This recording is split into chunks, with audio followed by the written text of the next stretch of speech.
ఓం శ్రీ కృష్ణాయ నమః. తిరుమల కొండ మీద ఫస్ట్ టైం ఎవరు కొండ మీద నివసించారో మీకు తెలుసా?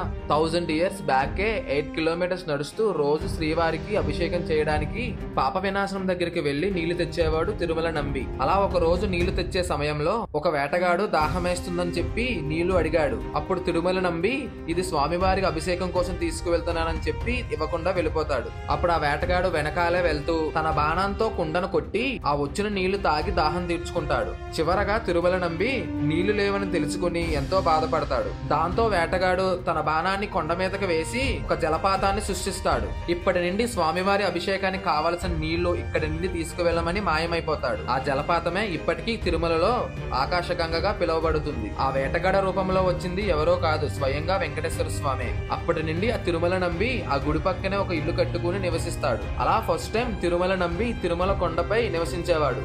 అందరూ అనండి గోవిందా గోవిందా. ఓం శ్రీ కృష్ణాయ నమః. Subscribe for more Krishna Leela's.